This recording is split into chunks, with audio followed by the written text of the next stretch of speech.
مومن جو فدا نقش کفے پائے نبی ہو زہر قدم آج بھی عالم کا خزینہ، گر سنت نبوی کی کرے پیروی امت، طوفان سے نکل جائے گا پھر اس کا سفینہ، طوفان سے نکل جائے گا پھر اس کا سفینہ۔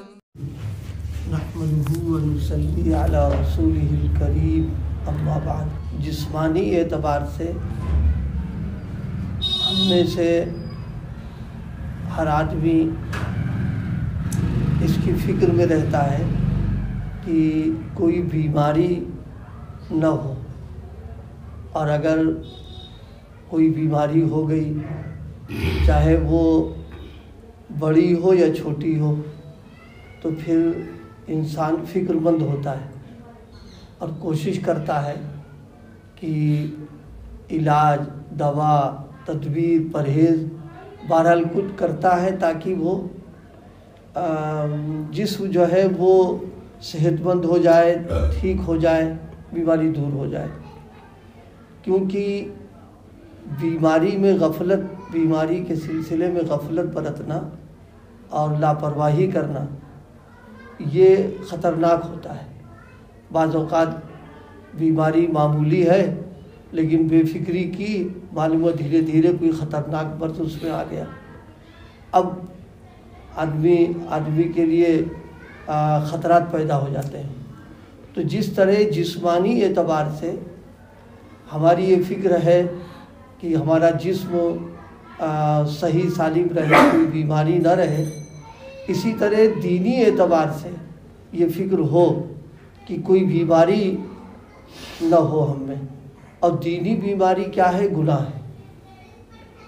گناہ چھوٹا ہو، بڑا ہو، ظاہری گناہ ہو، باطنی گناہ ہو، کوئی بھی گناہ ہے، وہ روح کی گویا ایک بیماری ہے۔ وہ جسمانی اعتبار سے جیسے ہم چھوٹی بیماری کو بھی اہمیت دیتے ہیں، اسی طرح روحانی اعتبار سے کوئی گناہ ہم سے ہو رہا ہے یا مبتلا ہو رہے ہیں، تو چاہے وہ معمولی سا ہو، اس کو اس کی اہمیت محسوس کر کے اور باقاعدہ اس پہ فکر کرنا، اس کے علاج و دوا کرنا، کیونکہ یہاں بھی وہی معاملہ ہے کہ چھوٹا گناہ آدمی جب اس کو بار بار کرنے لگتا ہے تو پھر وہی خود بڑا گناہ بن جاتا ہے، اور اسی کے ساتھ وہ دوسرے گناہوں کا ذریعہ بنتا ہے۔ اس بنیاد پر جسمانی فکر کے ساتھ روحانی فکر۔ اور پھر ایک بات یہ بھی ہے کہ جسمانی صحت اور تندرستی کے لیے جو مقویات ہیں، جو عمدہ غذائیں ہیں، ان کا فائدہ پورا جب ہی ملتا ہے جب جسم میں بیماری نہ ہو۔ کیونکہ اگر جسم میں بیماری ہو اور مقویات وغیرہ کا استعمال شروع کر دے تو وہ بیماری اور جڑ پکڑ جاتی ہے، اور پھر جو طاقتور غذاؤں کا استعمال کر رہا ہے اس کا اثر جسم پر نہیں ہو پاتا، بیماری کی وجہ سے وہ سب بیکار ہو جاتا ہے انسان کے لیے۔ یہی معاملہ دینی اعتبار سے ہے۔ ہم گناہوں کے عادی ہوں، گناہوں میں ہم مبتلا ہیں، اب اسی کے ساتھ ہم ذکر و اذکار کرتے ہیں، معمولات کرتے ہیں، تو اس کا فائدہ پورا نہیں مل پاتا اس کے اندر ہے۔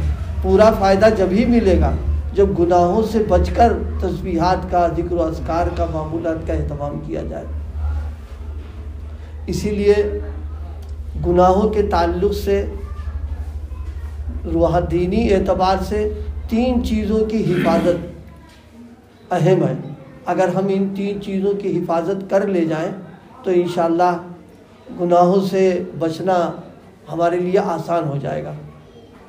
پہلی چیز ہے نظر کی حفاظت، دوسری چیز ہے قلب کی حفاظت، اور تیسری چیز ہے قالب کی حفاظت۔ یعنی یہ 3 چیزیں، نظر کو گناہوں سے بچانا، دل کو گناہوں سے بچانا، اور جسم کو گناہوں سے بچانا، یہ 3 چیزیں نظر آج کل تو بڑا مشکل مسئلہ یہ ہو گیا کہ ہم सड़कों पर मान लीजिए घर से बाहर या कहीं है, नज़र बचा ली हमने, बच गए, लेकिन मोबाइल का ऐसी वबा चल गई है कि इसमें नज़र की हिफाजत बहुत मुश्किल हो रही है। अच्छे अच्छे लोग जो बज़ाहिर दीनदार हैं और क्या कहते हैं दीनी आमाल में लगे हुए हैं, दीनी कामों में लगे हुए हैं, अच्छे अच्छे दीनी काम कर रहे हैं, वो तक उससे मुब्तला हैं और उनको एहसास हो रहा है कि बदनज़री से हम बच नहीं पा रहे हैं और उसकी तदबीरें, उसकी फ़िक्र करते हैं कि इस तरह बच जाए आदमी। ये मोबाइल एक ज़रूरियात ज़िंदगी में आ चुका है, अब इसका इस्तेमाल हो रहा, अब उस इस्तेमाल के अंदर एहतियात नहीं हो पाती, ज़रूरत के बक़द्र किया, अब उससे फिर कुछ और भी शुरू हो गया। आदमी कितना बचने का बज़ाहिर कोई इम्कान नहीं, उसके अंदर तस्वीरें, अब तक के बहुत सारे गुनाह उसमें, नज़र का गुनाह तो है ही है, कान भी गुनाह में मुब्तला होते हैं, इसलिए उसके अंदर जो गाने वाले आते हैं उसके होते हैं, और उसी के साथ फ़िक्र का भी गुनाह है, इसलिए कि जब वो बार चीज़ों को देखता है तो दिमाग में बैठ जाता है, फिर दिल का भी सत्यानाश हो जाता है। तो गोया वो क्या कहते हैं गुनाहों का पिटारा मुकम्मल तौर पर बिल्कुल हो चुका। आँख भी मुब्तला है, कान भी मुब्तला है, दिमाग भी मुब्तला है, दिल भी मुब्तला, फिर उसका नतीजा ये कि रातों को नींद नहीं आ रही है, अब वो सब दिमाग में बसा हुआ है, वो रील चल रही है, सोच रहा, नींद भी जा रही है, उसकी सेहत भी ख़राब हो रही है। तो असल चीज़ तो एक बुनियादी चीज़ जो आजकल आम तौर पर गुनाह है नज़र का, कि नज़र की हिफाजत मोबाइल से कैसे की जाए। बाद साथियों को मशवरा दिया तो जी चाहा कि इसका तज़किरा हो जाए। मोबाइल का इस्तेमाल ठीक है, ज़रूरत की चीज़ है वो, लेकिन मोबाइल दो किस्म के हैं, एक सादे मोबाइल आते हैं और एक मोबाइल वो है जो रंगीन किस्म के रंगीन होते हैं।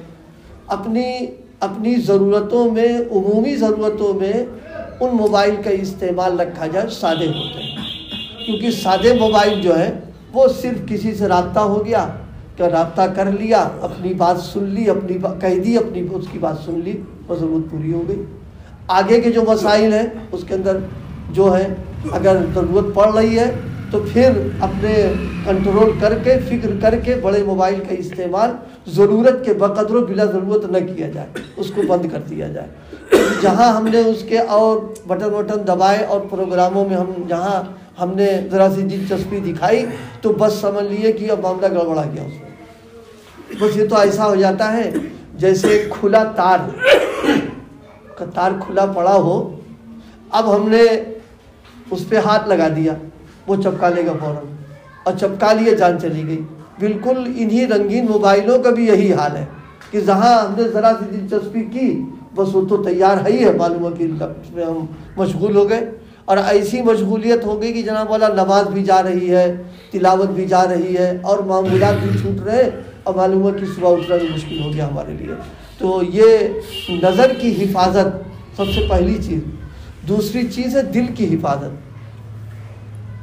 बहुत से लोग ऐसे भी हैं कि अपनी नज़र की हिफाजत कर लेते हैं पूरे तौर पर, लेकिन दिल में ख्याली पुलाव बैठ के पका रहे हैं, दिल में गंदे गंदे ख्यालात और गंदी जो है क्या कहते हैं प्लानिंग, ये करना वो करना, ये दिल को नाश मार देना। इसमें दिल की हिफाजत, नज़र की हिफाजत के बाद मुस्तकिल दिल की भी हिफाजत करना, बुरे ख़यालात से और गंदी सोचों से और क्या कहते हैं गलत किस्म की फ़िक्रों से, इन सब चीज़ों की आदमी एहतियात में बढ़ते और हिफाजत की कोशिश करें उसमें। और तीसरी चीज़ है जिस्म की हिफाजत। जिस्म को भी गुनाहों के असबाब से, गुनाहों की जगहों से, गुनाहों की चीज़ों से जिस्म को दूर रखना।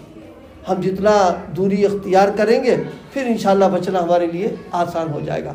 तो इस वक्त आज जो तज़किरा, आज जिक्र आया वो इस बात का कि अपनी रूहानियत को और दीनी एतबार से गुनाहों से बचने के लिए 3 चीज़ों की हिफाजत ज़रूरी है। नज़र की हिफाजत, क़ल्ब की हिफाजत और क़ालिब की हिफाजत।